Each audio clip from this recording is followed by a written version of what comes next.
Le capitalisme est déjà mort et aller sur Amazon, c'est sortir du capitalisme. Ces mots étonnants ne sont pas les miens, mais ceux de l'économiste Yanis Varoufakis. Dans son dernier livre, il présente une nouvelle théorie économique, le techno-féodalisme. Selon lui, nous aurions déjà basculé dans une sorte d'ère post-capitaliste, qui serait en réalité bien pire que le capitalisme lui-même. Yanis Varoufakis, vous en avez peut-être entendu parler en 2015. C'est l'homme politique grec qui a résisté à la Commission européenne, la Banque centrale européenne, au Fonds monétaire international, dans des séquences politiques et médiatiques où il n'a jamais hésité à aller à la confrontation, au point d'être détesté par certains responsables au sein de l'Union européenne. En guerre contre l'austérité, pendant 5 mois, il tente d'imposer un plan de restructuration de la dette à l'Europe. Mais sa personnalité, son style provocateur passe mal. Sous les feux des caméras, Varoufakis quitte le ministère des Finances et enfourche sa moto. À Bruxelles, il y a 10 jours, il est écarté par ses collègues de l'Eurogroupe. C'est un mauvais jour pour vous ? C'est un mauvais jour pour l'Europe.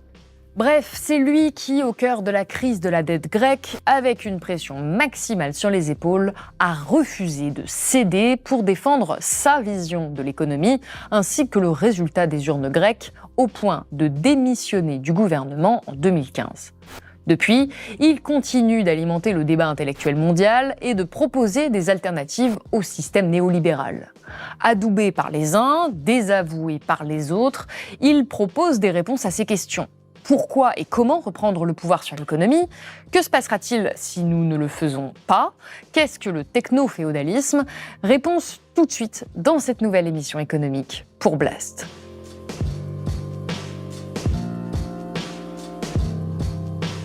Yanis Varoufakis, bonjour.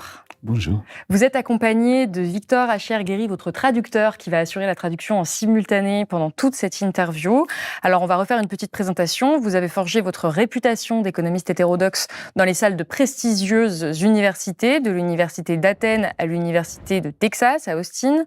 Vos travaux académiques reconnus internationalement ont remis en question les dogmes économiques libéraux et proposé des alternatives pour un système économique plus équitable. Mais c'est en tant que ministre des Finances de la Grèce, en 2015, au plus fort de la crise de la dette, que vous avez véritablement capté l'attention mondiale. Vous avez refusé de vous plier aux diktats de l'austérité imposés par la Troïka. Vous êtes devenu le symbole de la résistance grecque face aux politiques d'austérité européennes. Alors, petit rappel des faits, le 27 janvier 2015, vous êtes nommé ministre des Finances de la Grèce au sein du gouvernement Syriza, dirigé par Alexis Tsipras. Votre mandat de 162 jours a été marqué par d'intenses négociations avec les créanciers de la Grèce, la Commission européenne, la Banque centrale européenne et le Fonds monétaire international. Donc, c'est ce qu'on appelle la Troïka. Vous avez, plaidé pour une restructuration de la dette et vous vous êtes opposé aux mesures d'austérité qui étaient proposées. Le 27 juin 2015, le gouvernement grec annonce un référendum sur l'acceptation des conditions proposées par les créanciers. Le 5 juillet, le peuple grec vote. Il vote contre. 61% des électeurs rejettent ces conditions. Et malgré le résultat, sous la pression, le gouvernement de Tsipras décide de poursuivre les négociations. Face à cette décision, vous présentez votre démission le 6 juillet 2015. Alors ça a été un passage éclair au gouvernement. Et bien que controversé, vous avez laissé une empreinte indélébile sur la politique européenne. Vous avez porté sur la scène internationale les débats sur la restructuration de la dette, la démocratisation de l'Union européenne et la nécessité d'un nouveau modèle économique pour le vieux continent. Alors, vous avez écrit de très nombreux livres, dont un, Conversation entre adultes, qui retrace un peu les coulisses de ces négociations, qui a été adapté au cinéma par Costa Gavras, un film que je recommande vivement, Adult in the Room. Aujourd'hui, vous revenez avec un nouveau livre, Les nouveaux serfs de l'économie. Ça a été traduit aux éditions Les Liens qui libèrent. Et alors, dans ce livre, vous vous concentrez sur le numérique. Selon vous, les propriétaires de la grande technologie sont devenus les seigneurs féodaux du monde, remplaçant le capitalisme par un système fondamentalement nouveau qui asservit nos esprits, défie la démocratie et réécrit les règles du pouvoir mondial. Pour vous, le capitalisme est mort, au sens où sa dynamique ne gouverne plus l'économie. Il a été tué par le capital. Avant d'aller plus loin, j'ai besoin que vous donniez votre définition du capital et du capitalisme. Comment cela est-il possible ? Le capitalisme, c'est tout ce que nous reproduisons pour produire autre chose. Donc un tracteur, par exemple, vous le créez, par exemple, pour produire du maïs, pas pour le conduire dans les rues de Paris. Par exemple, une canne à pêche, on la produit pour attraper des poissons. Donc c'est la production des moyens de production. Le capitalisme est un système. On a toujours eu du capital. Le capitalisme, c'est un système où la propriété des moyens de production est devenue la source du pouvoir. Sous le féodalisme, c'était le fait d'être propriétaire terrien. Il y a toujours eu des biens capitaux, mais ils étaient marginaux. Si vous étiez propriétaire terrien et que les gens vivaient sur vos terres, vous preniez une part de ce qu'ils produisaient en tant que seigneur féodal. Et ça vous donnait l'occasion de créer Notre-Dame, les cathédrales, ça vous donnait le pouvoir de lever des armées. Sous le capitalisme, ce n'est pas la terre, mais les machines, la propriété des machines qui vous donnait pouvoir sur le travail des gens. Donc ça, c'est la connexion entre le capital et le capitalisme. On avait du capital avant le capitalisme. Et mon point de vue à présent, c'est que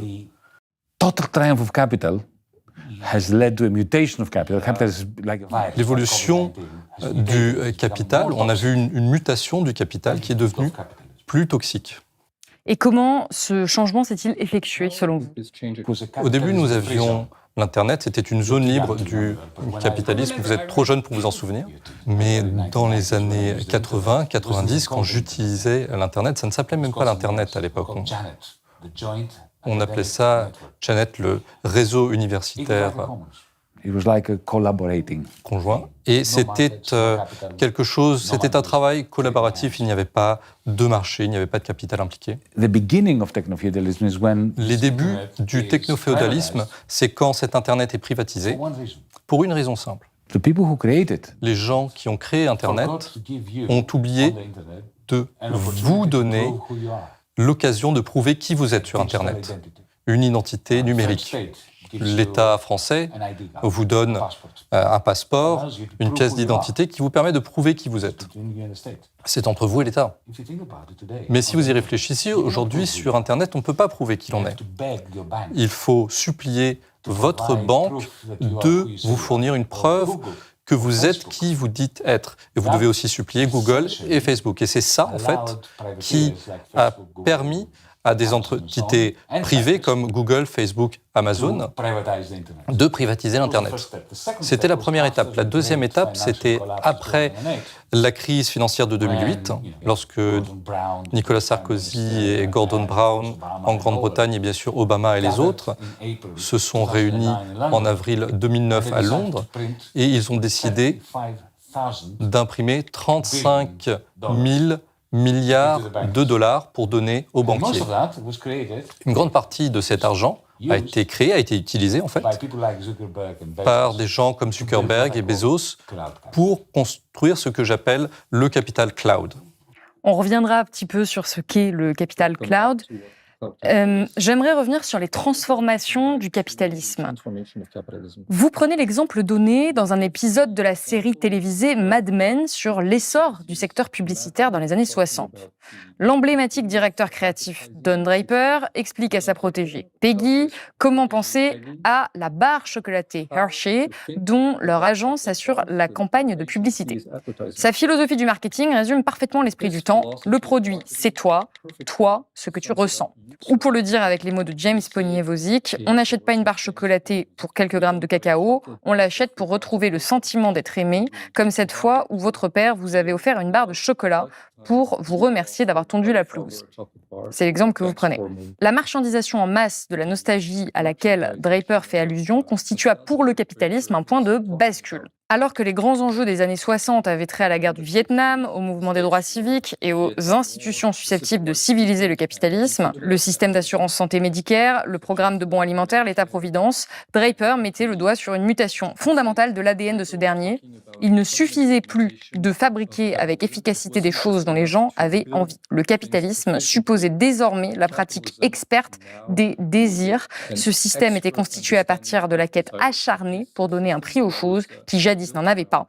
Les terres communales, le travail des femmes et des hommes, tout ce que les familles d'antan produisaient pour leur propre subsistance, du pain, du vin, des pulls en laine, toutes sortes d'outils. Comment cet extrait de votre livre a-t-il un rapport avec ce techno-féodalisme que vous décrivez aujourd'hui? This has replaced Don Draper. Ceci a remplacé Don Draper. C'est ça le lien. Mais revenons-en au début. In the first 150 years of Durant les premières 150 années du capitalisme, les marchés et les capitalistes dans les marchés remplissaient des désirs préexistants. Les gens avaient besoin de pain, donc les capitalistes ont créé les machines qui transformeraient la farine en pain. À partir des années 30, mais surtout après la guerre, on a des grands conglomérats. Ce n'est plus le boucher, le boulanger. Maintenant, on a Henry Ford, Westinghouse, Coca-Cola, des grands conglomérats. Et ils ont la capacité de produire une grande quantité de biens, ce qui veut dire que pour les produire de manière bénéficiaire, ils devaient produire deux choses de la même manière.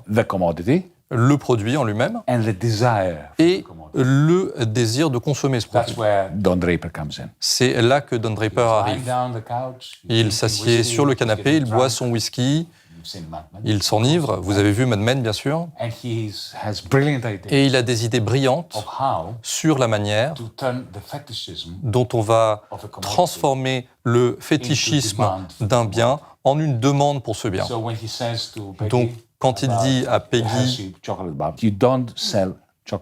quand il lui dit « on ne vend pas du chocolat », il lui explique qu'on vend le souvenir émotionnel de la relation à son père avec la barre chocolatée. Il nous parle du nouvel esprit du capitalisme monopolistique de conglomérat. C'était dans les années 50, 60, un peu dans les années 70. C'était l'esprit de l'époque. La manière dont on créait le désir et le bien, et ça se faisait par le même conglomérat. Mais aujourd'hui, et c'est pour ça que j'ai écrit ce livre, nous avons l'automatisation, la version automatisée de Don Draper. Lorsque vous parlez à votre machine, Siri, Google Assistant, Alexa, ça n'a pas d'importance. Et lorsqu'on lui donne des ordres, réveillez-moi à 6 heures du matin, ou commandez du lait, ou faites une réservation pour que j'aille ici ou là, en fait, vous formez cet algorithme à vous entraîner, à l'entraîner, à mieux vous connaître, pour qu'elle vous donne des conseils sur ce que vous devriez acheter. Alors, ce n'est pas du lavage de cerveau, ce sont des bons conseils, mais une fois qu'elle vous a donné ces bons conseils, elle vous influence pour vos achats futurs. Et donc, ça modifie votre comportement. Donc, subtilement, le travail que faisait Don Draper est en train d'être remplacé par ce capitalisme cloud. C'est une machine, mais contrairement aux robots industriels qui construisent automatiquement des voitures, c'est une machine qui modifie votre comportement. Elle ne produit rien, elle produit du pouvoir pour le propriétaire de cette machine, le pouvoir de modifier votre comportement et le pouvoir de créer un nouveau type de féodalisme où le seigneur féodal, qui est le propriétaire de cette machine, il a la capacité de créer un fief cloud dans lequel les consommateurs fournissent au propriétaire de ce fief une grande quantité de valeur qu'il n'a pas produit lui-même. Alors, dans ce livre, vous distinguez les technoprolos, les technoserfs et les vassaux. Qu'est-ce que les technoserfs, pour commencer? Vous êtes un technoserf, moi-même, nous le sommes tous. À chaque fois que vous faites un tweet, vous mettez quelque chose sur X, sur Instagram, sur TikTok, à chaque fois que vous téléchargez une vidéo, vous faites quelque chose qui ne s'est jamais produit dans l'histoire de l'humanité. Du travail gratuit, votre travail gratuit a produit du capital.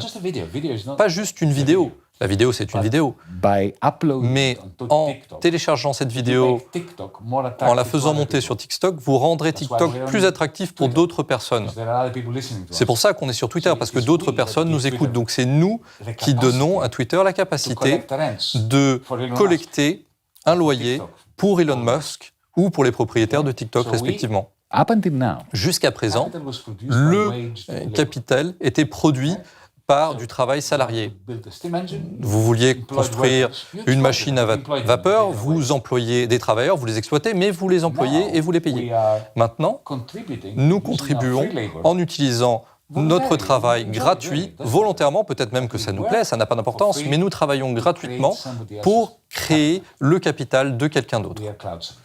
Nous sommes des serfs cloud. Mais on n'a pas l'impression de travailler. Well, the worst tyranny La pire tyrannie, the one that we voluntarily C'est- who volunteer to. celle à laquelle on se soumet volontairement. Feminists always knew that. Les féministes l'ont toujours su. Worst kind. Le pire patriarcat, c'est celui que les femmes acceptent.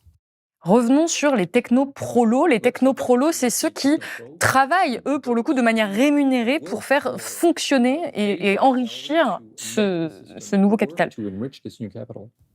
Let me give you an example. Je vais vous donner un exemple. Mechanical Turk. Mechanical Turk, ça appartient à Amazon. C'est un site web qui appartient à Jeff Bezos.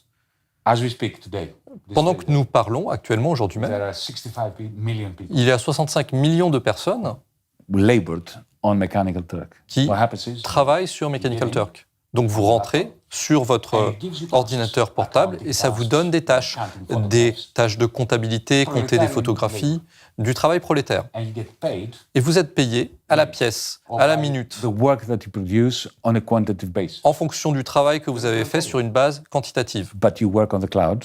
Donc vous travaillez sur le cloud, vous ne saurez jamais qui est votre employeur, vous n'avez même pas la capacité de parler à votre employeur. You get no holiday pay. Vous n'avez pas de congé payé, vous n'êtes pas couvert en cas de maladie, vous êtes un prolétaire du cloud. Even more traditional proletarians. Même le prolétaire plus traditionnel, Women and men who work les in the femmes et warehouse les of hommes qui Amazon or of travaillent Alibaba, dans les hangars d'Amazon ou d'Alibaba, ils ont un de ces dispositifs qui est accroché à leur poignet, qui leur dit où aller dans le hangar pour prendre tel paquet, l'emmener à tel endroit. Et si vous êtes trop lent, il commence à sonner. Modern times, C'est Charlie Chaplin, c'est les temps modernes, mais dans le cloud. C'est le même algorithme que celui que vous utilisez pour acheter des choses sur Amazon. Ce n'est plus du capitalisme, c'est quelque chose de pire, quelque chose qui est de manière spectaculaire et de manière radicale bien pire. Est-ce que ce n'est pas simplement un retour en arrière, un retour à des conditions très difficiles, sans aucune protection sociale pour les travailleurs? Yeah, well, that has been happening a long time ago. You know, from the 1970s. Ça se produit depuis les années 70. La condition de la classe ouvrière dans l'Occident a empiré. 1973, c'était le zénith des droits des travailleurs après l'effondrement du système Bretton Woods, avec la financiarisation, avec la mondialisation. Les conditions de la classe ouvrière se sont dégradées aux États-Unis, mais aussi en Europe. What techno-feudalism has done, Ce qu'a fait le technoféodalisme, c'est deux choses. D'abord, il a accéléré le taux de dégradation des conditions des prolétaires du cloud, et il a créé une nouvelle classe d'emplois précaires, comme les serfs du cloud et comme les gens qui travaillent chez cette entreprise d'Amazon. Qui sont ces vassaux?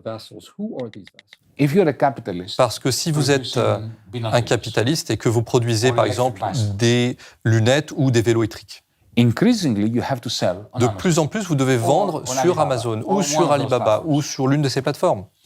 The owners of these Les propriétaires de ces fiefs cloud withdraw 30 to 40% prennent of the price. 30 à 40% de vos revenus. So you're a vassal Donc vous êtes un to vassal. those feudal lords. Un vassal de Feudal lords. ces seigneurs technoféodaux. Essentially, Et votre capacité en tant que capitaliste à exploiter les travailleurs est elle-même exploitée par les cloudalistes, ceux qui sont propriétaires du capital cloud. Donc vous devenez un vassal.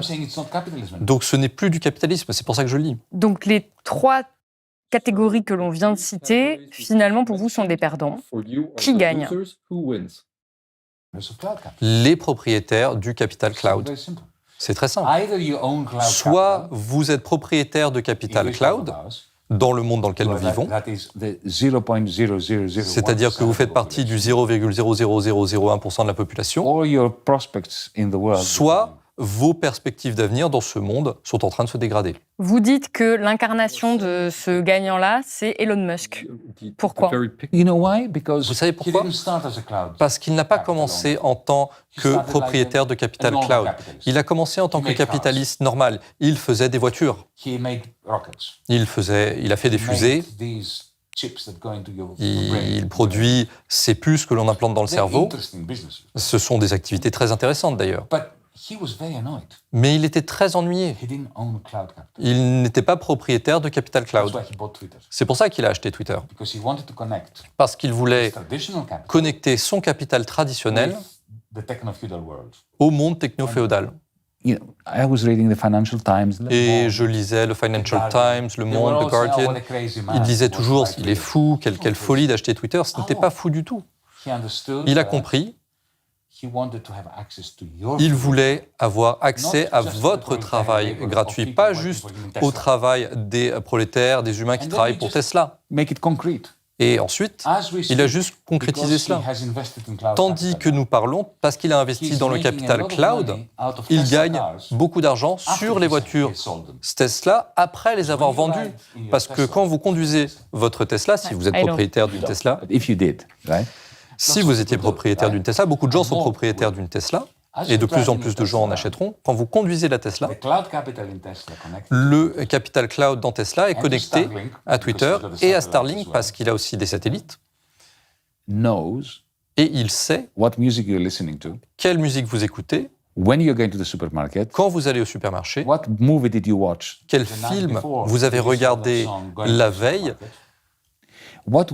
qui est connecté à la chanson que vous écoutez aujourd'hui. Il sait quand vous parlez à vos amis au téléphone, pendant que vous écoutez la musique dans votre voiture, et ça permet au capital cloud d'Elon Musk de développer une capacité fantastique à vous convaincre à travers Amazon ou Alibaba ou à travers quelqu'un d'autre, à travers une opération française. Ça lui permet de vous convaincre d'acheter quelque chose.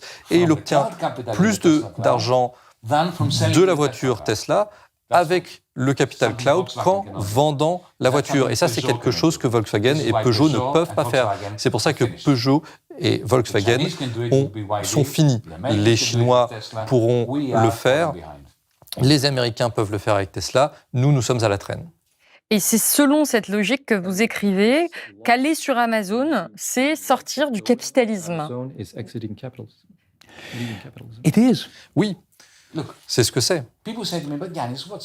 Les gens disent, Yanis, quelle est la différence? C'est un monopole. Quelle est la différence avec un marché monopolistique, capitaliste traditionnel? Vous allez imaginer dans un supermarché à Paris qui appartient à un homme. Ils existent. Quelle est la différence? Je vais vous dire quelle est la différence. Si vous allez dans un centre commercial et que vous regardez la vitrine, on voit la même chose si on va dans la vitrine. Mais si vous et moi, on ouvre notre ordinateur portable et qu'on va sur Amazon.com et qu'on tape la même chose comme générateur électrique ou chargeur de téléphone portable pour votre Samsung ou mon Apple, vous aurez des vendeurs différents des miens, car le système nous connaît individuellement. Et les différents vendeurs sont là pour maximiser le loyer que Jeff Bezos peut tirer de son fief cloud. Donc c'est l'équivalent de rentrer dans un centre commercial, on regarde la même vitrine, c'est comme si on regardait la même vitrine mais qu'on voyait des choses différentes. Et ça, ce n'est pas le capitalisme. Bienvenue dans le techno-féodalisme. Pourquoi est-ce que vous aviez besoin à ce point d'utiliser un nouveau mot qui a l'air compliqué, un nouveau concept, pour pouvoir désigner ce phénomène au lieu de parler d'un capitalisme qui serait guidé par le numérique, par exemple, ou par la technologie? Words matter. Les mots ont leur importance. Les mots nous alertent sur ce qui se passe autour de nous. Je vais vous donner un exemple. Imaginez que nous soyons en 1800 à Paris. On boit du café au bistrot et on parle du monde. Nous savons déjà que le féodalisme est mort. Mais en 1800, on voyait encore du féodalisme. Le fait que le virus capitaliste était déjà en train de tuer le féodalisme et de subjuguer le féodal et l'économie basée sur l'État, sur le capitalisme, ce n'était pas forcément évident pour un observateur de l'époque. On aurait pu dire que ce n'était pas du capitalisme. On aurait pu dire que le nouveau système, c'est du féodalisme basé sur le marché. Et vous n'auriez pas eu tort à l'époque. Mais en disant que c'est quelque chose de différent, en utilisant un nouveau mot, en l'appelant capitalisme, d'un seul coup, on s'est rendu compte que c'était une transformation significative, c'était un changement. Et c'est pour ça qu'on fait ça. On a besoin d'un nouveau mot pour prendre conscience du fait que les choses ont profondément changé. Ce n'est pas juste un nouveau variant du capitalisme. Ce qu'on comprend donc dans votre livre, c'est qu'on est en train de basculer dans une nouvelle ère. C'est une bascule absolue, et c'est aussi une bascule sur le plan géopolitique.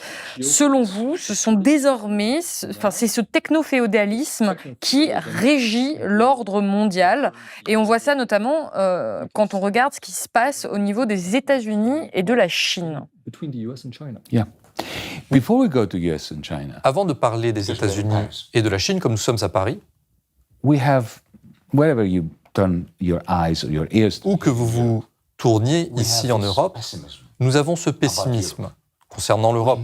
Nous savons qu'il y a un problème avec l'Europe, que l'Europe se fragmente.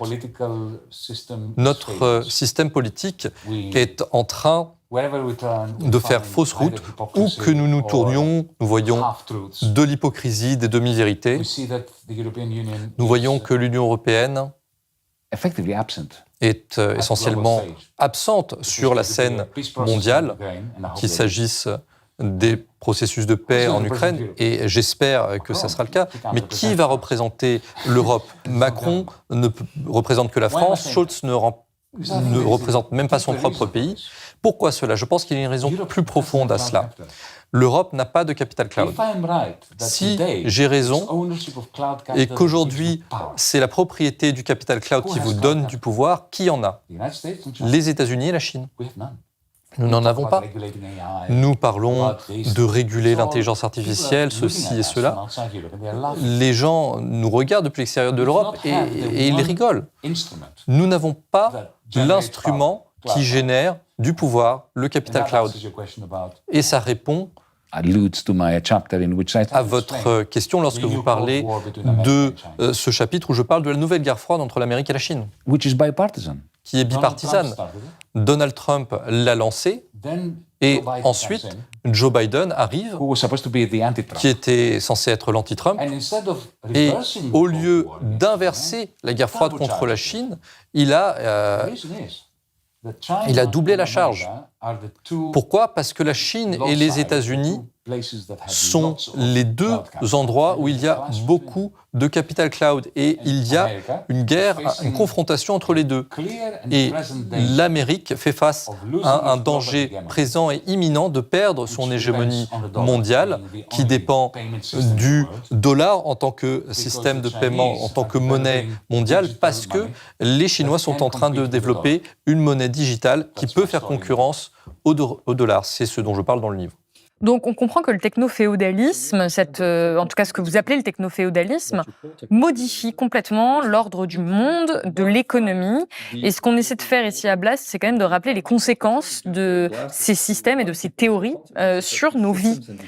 Pour les gens qui nous regardent, quelles sont les conséquences du techno-féodalisme sur leur vie quotidienne, aujourd'hui et à l'avenir? gigantic. Des conséquences gigantesques.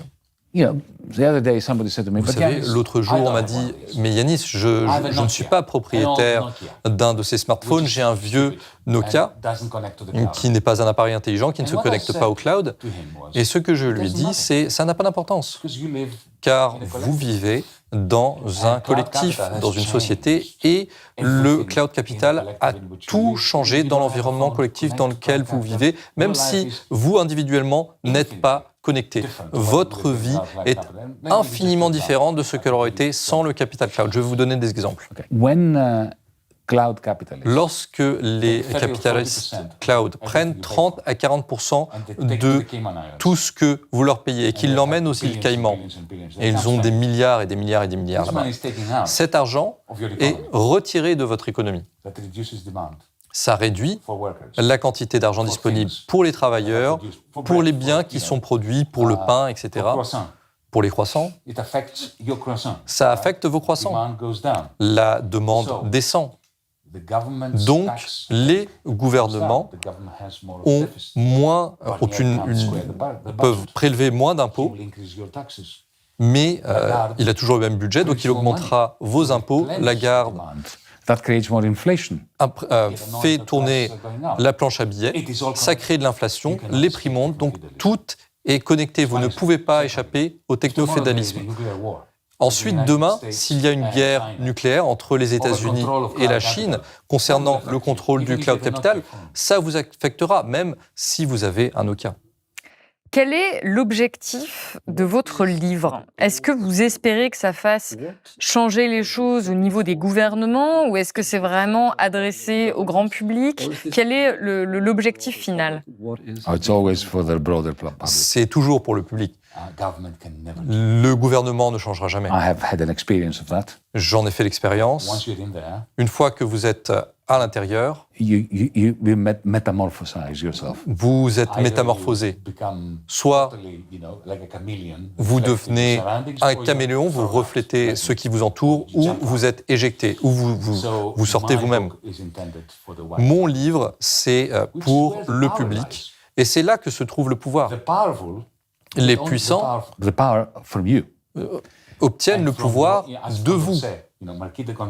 Comme le disait le marquis de Condorcet, The secret to the power of the tyrant le secret du pouvoir du tyran, ce n'est pas ses armes, ce secret se trouve dans l'esprit de ceux qui sont oppressés.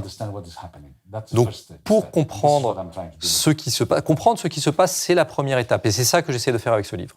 Dans le livre, vous prenez beaucoup d'exemples concrets, vous parlez également de votre vie personnelle et effectivement, vous vous adressez régulièrement à vos lecteurs. Qu'est-ce que vous attendez des gens qui vous lisent? Qu'est-ce qu'on peut faire une fois qu'on fait ce constat dans nos vies, nous en tant que citoyens, pour changer tout ce système qui est extrêmement délétère, vous l'avez dit, pour la majorité de la population? Well, I don't believe in telling people what to do. Je ne crois pas au fait de dire aux autres ce qu'ils sont censés faire. That would be, too arrogant. Ce serait trop arrogant de ma part. What I do hope they realize. Mon espoir, c'est qu'ils se rendent compte, tout d'abord, qu'il y a une nouvelle forme de capital qui est un danger clair pour nos sociétés. To break it up. Et la solution n'est pas de le détruire, de le disloquer.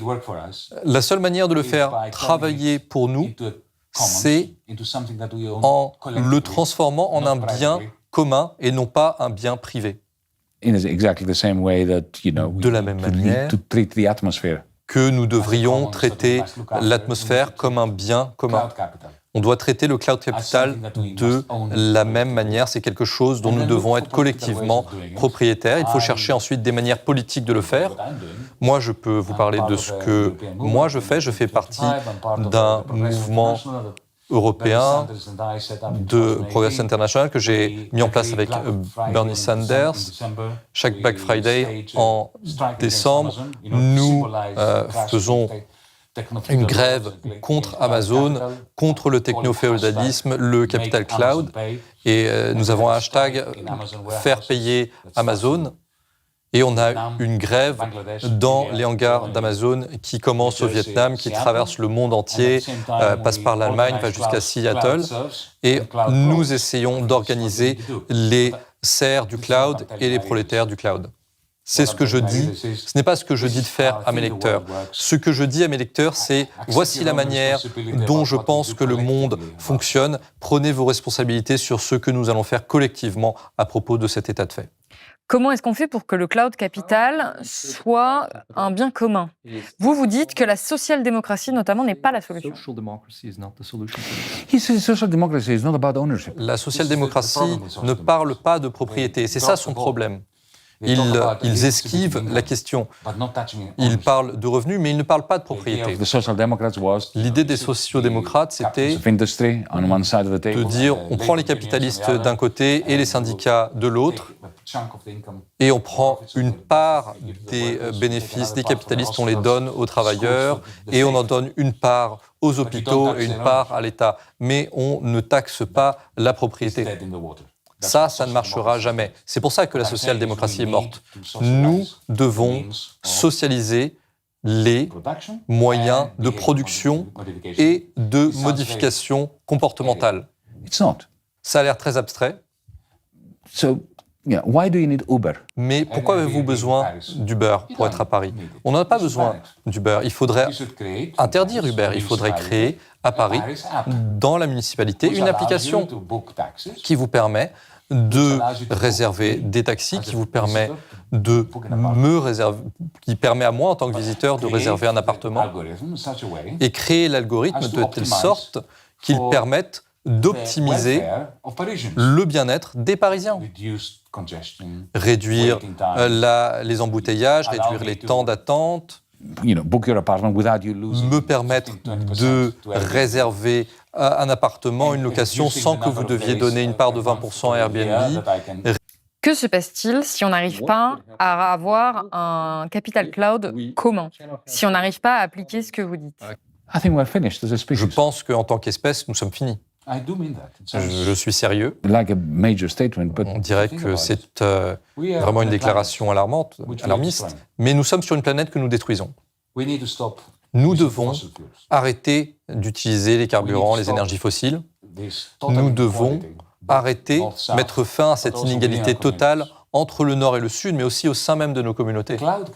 Le capital cloud empoisonne nos conversations, non pas à cause des lubies d'Elon Musk, mais parce que le capital cloud accumule plus et plus vite lorsque nous sommes énervés les uns contre les autres, lorsque nous sommes en colère, lorsque nous nous parlons. Donc le capital cloud est conçu pour empoisonner nos conversations et pour nous distraire de notre intérêt commun. Donc si le cloud capital continue d'appartenir au 0,0001%, on ne va pas pouvoir se coordonner sur la bonne manière de mettre fin à la catastrophe climatique et sur la manière de prendre soin de nos communautés pour qu'ils ne soient pas repris en main par les fascistes, par les Le Pen. Donc on parle vraiment de la survie de l'espèce quand on parle de socialisation du capital cloud. Ce que vous expliquez, c'est qu'on a besoin d'un changement total de paradigme, c'est-à-dire une intervention très forte des pouvoirs publics, une nécessité de pensée collective. On doit réussir à penser un avenir commun quand tout nous pousse à penser un avenir individuel. Donc ça passe par l'information. C'est ce que vous faites dans votre livre, c'est ce qu'on essaie de faire ici à Blast.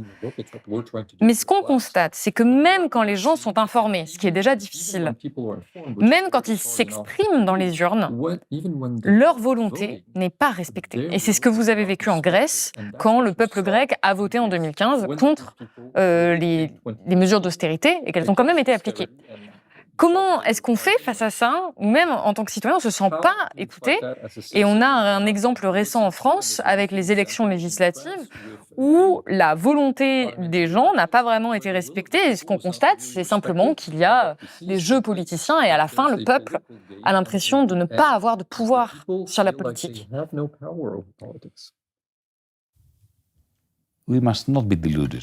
Nous ne devons pas nous bercer d'illusions. We don't have democracy. Nous n'avons pas une vraie démocratie. Our constitutions, Nos constitutions, au premier lieu desquelles la Constitution américaine, qui était la première, elle a été créée pour s'assurer que le peuple, le démos, n'a pas le contrôle de la démocratie. C'était ça le but. Ce n'était pas un accident, ce n'était pas un échec. C'était conçu pour cela. we live in oligarchies. Nous vivons dans des oligarchies avec des élections régulières. And when we vote in a way that the oligarchy doesn't want, Et lorsque nous votons d'une manière qui contrevient aux intérêts de l'oligarchie se débarrasse toujours de la volonté du I'm saying peuple. this without passion, Je dis cela sans passion, sans colère. accept that. Simplement acceptons-le Rethink politics. et repensons la politique à partir de cela. We need Nous avons besoin de prendre le contrôle des processus politiques sur la base de ce que vous avez dit, de la collectivité. You see, we live in a world that Nous vivons dans un monde, je dis techno-féodal aujourd'hui, on disait capitaliste hier, ça n'a pas the regime we live in. vraiment d'importance. Mais il faut vraiment réfléchir au régime dans lequel nous vivons. On vit dans un régime à l'idéologie individualiste. L'idée qu'il y a des individus qui produisent des richesses et ensuite l'État vient et collectivise cette richesse à travers les impôts. C'est ce que pense Elon Musk, c'est ce que pense Macron. La réalité, c'est que nous produisons des richesses ensemble, collectivement, mais certaines personnes viennent privatiser cette richesse. Avec le cloud capital, ceux qui privatisent la richesse, c'est ceux qui ont réussi à faire rentrer leurs tentacules dans nos cerveaux.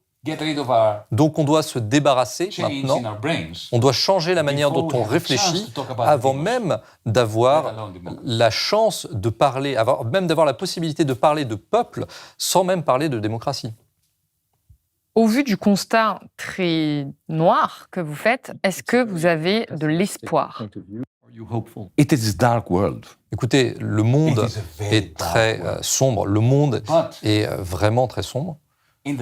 Mais dans l'obscurité, il suffit d'une bougie pour créer assez de lumière pour qu'on puisse imaginer un monde dans lequel l'obscurité est vaincue. Donc le pessimisme de l'esprit est essentiel, mais l'optimisme du cœur, ça c'est Antonio Gramsci qui disait cela. Merci beaucoup Yanis Varoufakis d'avoir été avec nous sur le plateau de Blast. Et merci également à vous, Victor Achir-Guéry, d'avoir assuré cette traduction.